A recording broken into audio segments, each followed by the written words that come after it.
everybody, we're back with another episode of Conversations from the Neutral Ground. Today on Neutral Ground, along with Jeffrey Meeker, is at French Truck Coffee's, what do you call this place? This is our home base. So all the roasting and team start here. French Truck Coffee, a local coffee company, headed by this gentleman. Did you start out loving coffee as a little bitty kid, or did you grow up into it at some point in your life? I grew up into it. I was in the F&B world for a long time. I read that. You were knee deep in culinary. Yep. And so coffee was more of a necessity than a luxury. And then I got to know more and more about coffee and realized how amazing it could be if you really go to the quality. So speaking of knee deep in culinary, you were a chef. I guess you still are. Once a chef, always a chef. Yeah. You worked for Bon Appetit magazine, I read. Food and Wine, maybe? I did a couple events for them, yeah. James Beard Foundation. Yeah, did some organizing for them. These are some massive names. You come to New Orleans. Mm-hmm. As the story goes, your cousin brings a bag of coffee beans. You have a cup of this delicious coffee, and you called it an epiphany. Yeah.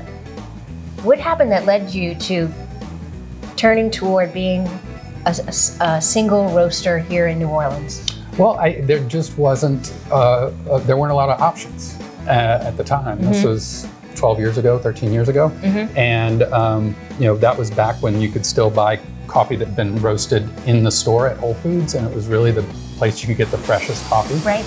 And what I figured out was that coffee, just like anything that you eat on a plate or drink, the higher quality the original ingredient is, combined with good preparation, always yields the best result. And so that's what we did with coffee, and we travel all over the world to find these green coffee beans from amazing producers that take care of their crops. Yeah. And then we don't roast it until somebody orders it. So it's spectacular. Every bag, there's a roasted on date on the bottom. Gotcha. And we make sure that the coffee is as fresh as it possibly can be. Well, you said right before we started actually shooting, what is your theory on a good cup of coffee if you can only have one a day like me? Well, I don't have a very high caffeine tolerance. So part of the reason I started the company was for selfish reasons. I wanted a really good cup of coffee for my one cup of coffee. Well, there you go. Let me ask you this name, this unique look. What's the brief story behind that? So I started out when it was the height of the food truck craze. And I wanted to have a unique food truck. And so I found this big panel van, which isn't all that big, made in France back in the 50s and 60s, called an H-van. And I was gonna set that up to be a roastery and espresso bar that was mobile. And I started doing all of that, and once I got to the point where the truck was going to cost over $120,000, I decided maybe I'd made a mistake. And so I went to the guy who was working on converting this truck, went to his yard, and I said, I really don't think I'm going to be able to afford this. And he said, well, I've already purchased your truck from France, and I've already got your deposit. I got to do something. And I saw this little truck on his lot, and I said, well, what about that one? And he said, yeah, we can transfer your deposit over to that. And there we have it. It's really cute. Yeah. I like it. I'm a sucker for a good label, right? Yeah. So you're up to 11 locations, if I count right. That's correct, with one under construction. So that'll be an even dozen.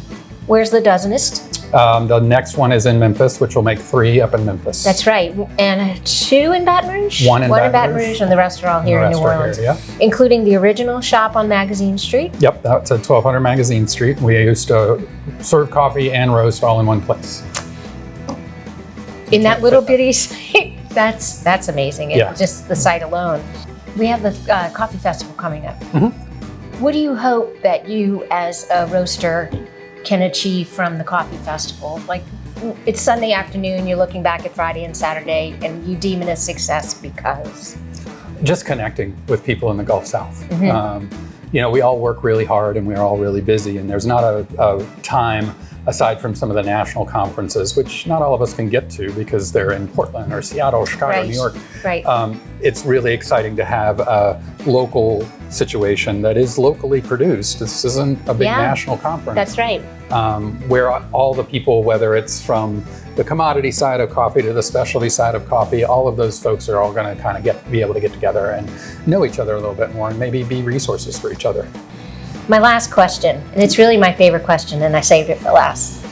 You invested in New Orleans in an unprecedented way in opening at that anchor location on Canal Street when too many people are really troubled by what's happening on our busiest streets here in the city.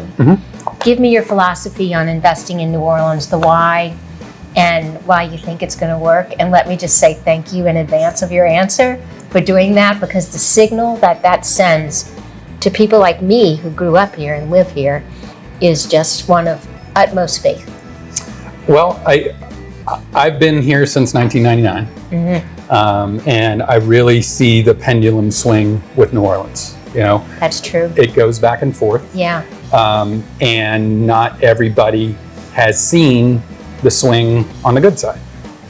And That's so, to me, Canal Street, David Rubenstein, Coleman Adler, the guys that have been there for years know what this city is about. Yeah. And they believe in it to their core.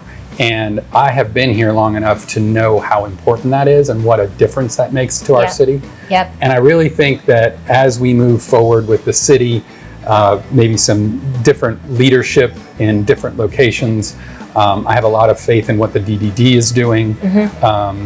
It all just seems like we're lining ourselves up to go back to a really great time. And that, excuse me, that really hits to the soul of New Orleans for me. We'll see you next time on Conversations from the Neutral Ground, and I'm going to find me some medium roast real soon.